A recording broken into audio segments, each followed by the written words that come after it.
If you feel like you have a strong grasp of email marketing, but you just want to take it to a whole nother level, then stick with me. This video is the last in a 3-part series on email marketing tips that help you get more out of your list in terms of clicks, opens, and sales. Just like last time, you're gonna wanna stick until the end to get my #1 tip and also to learn how to get more of my email marketing tips for free sent to your inbox. This video is going to be more focused on technically based topics of email marketing, so if you're looking for more fundamentals, then you're gonna wanna check out videos 1 and 2 after watching this video. If you find any of the tips helpful throughout this video, do me a favor and smash that like button below. By doing so, you'll help more small business owners, entrepreneurs, and marketers discover this video and get value out of it too. As usual, feel free to jump around with any of the timestamps that I'm sharing here, and let's get into it. Tip number 1 is to segment your list. It can be really difficult to resonate with every single person you're trying to email if you're not catering to their particular needs. So what you can do is you can use your email marketing services tags feature or segment feature to cut out your list into more specific groups. For example, you might have prospects versus customers in your email list. And even within the customers list, you might break that down even further to first-tier customers versus second-tier customers, and so on. The purpose of this is to make sure that you're providing meaningful context behind every message that you're sending out in your email campaigns. You wouldn't necessarily send the same message to a first-tier customer as a fifth-tier customer because the fifth-tier customer has been with you for so much longer. When you're first starting out, simply keep your prospects and your customers in separate lists. Then, over time, you can incorporate more of these sophisticated segments based on the types of customers that you serve.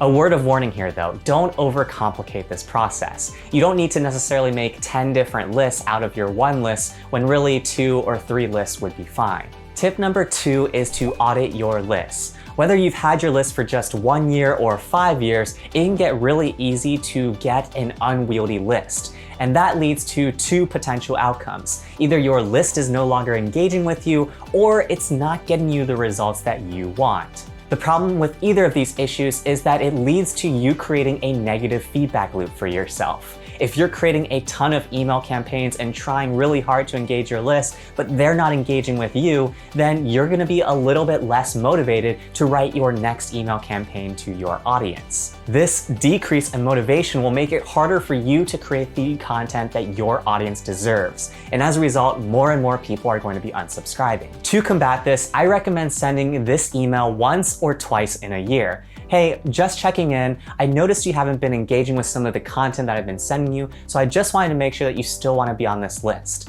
In the case that you do me a favor and click that button below. Otherwise, if I don't hear from you, I'll be removing you at the end of this week. Thanks again. By sending this email, we're giving our email subscriber an opportunity to demonstrate to us that we still are relevant in their lives. And in the case where we aren't, we are giving ourselves an opportunity to do spring cleaning on our email list. If your email service provider has the option, you can create a segment of those people that have been less engaged in recent months and send it just to them. However, it's also fine to send this to your entire list if it's just once or twice a year, just to make sure that you are maintaining good list hygiene. By the way, before we head into tip number 3, if you're new here, I teach you sales, digital marketing, and entrepreneurship with new videos every single week. So if that sounds like your cup of tea, hit that subscribe button and that notification bell to get more content like this. Also, if you're finding this video helpful, can you do me a favor and hit that like button below?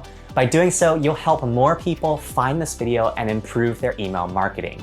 Tip number 3 is to validate your lists. Aside from auditing your list for engagement, it can be equally as helpful to validate your list. This is especially helpful if you've purchased your leads from a lead gen site. Whenever my company has done so, we've had to run our list through Email List Verify or another email validation service just to make sure that we remove any bogus emails or spam traps. Email List Verify is really simple to use. All you need to do is upload your list onto their site, click validate, and then wait for the results. Once the results have been generated, it'll tell you specifically which emails are valid and which emails are invalid. It'll also identify which emails they're not 100% sure are valid or invalid, and then you can make the call as to whether or not you want to email those contacts. One of the nice perks about Email List Verify is that there's always a 10 or 15% coupon out there, so be sure to look for that if you are going to use their services. The reason why it's really important to validate your emails is because if you have bought your list, it can be really common for there to be spam traps in a bot list.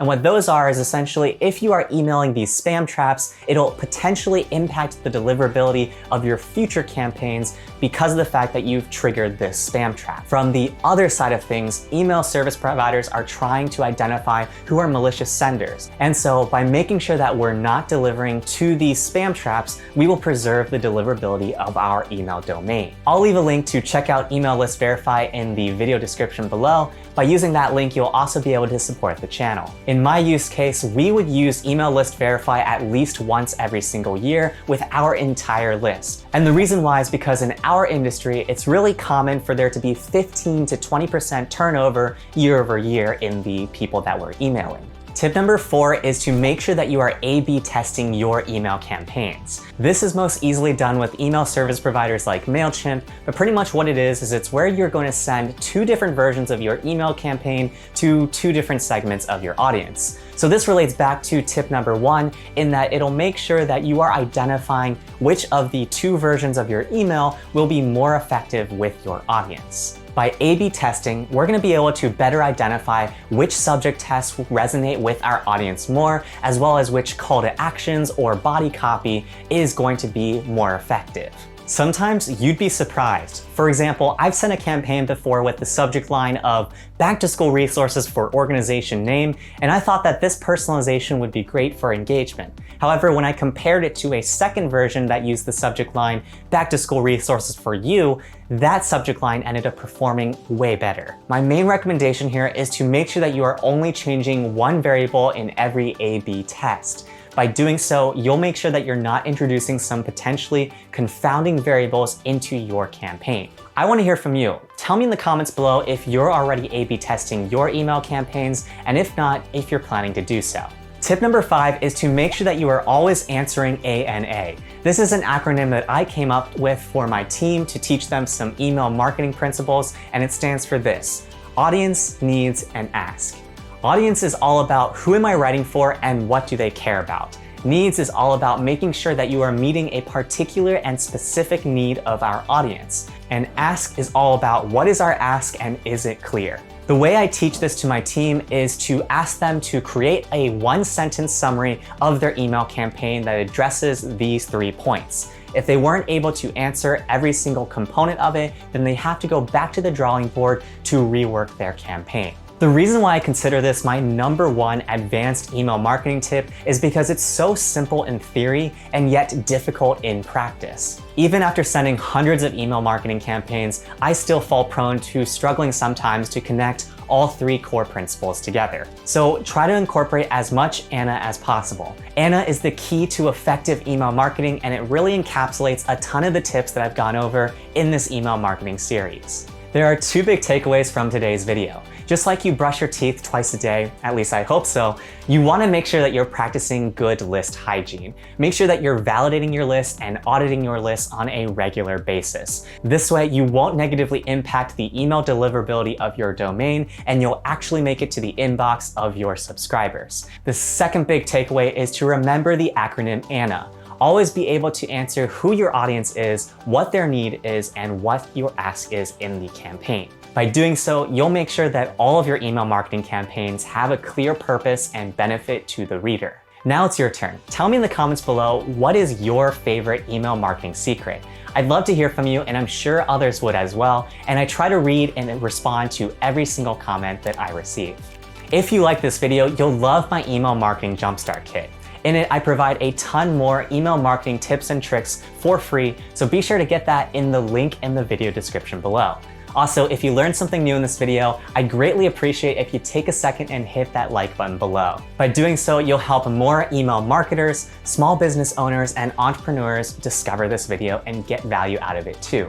Feel free to also share it with anybody that you know that might benefit from learning these tips. If you haven't seen my prior 2 videos, I go over 10 more email marketing tips there, so be sure to check that out. And lastly, if you haven't already subscribed, you've made it this far into this video, so consider doing so by hitting that button below and that notification bell. By doing so, you'll get new videos every single week that teach you the real-world business skills that you didn't learn in school to take you from zero to self-starter. That's it for this time though. I'll catch you guys next time when I apply these 15 email marketing tips and tricks that I've gone over to actual cold emails that I've received and rewrite them to be more effective. So while you wait for that, be sure to check out these videos that YouTube thinks you might like.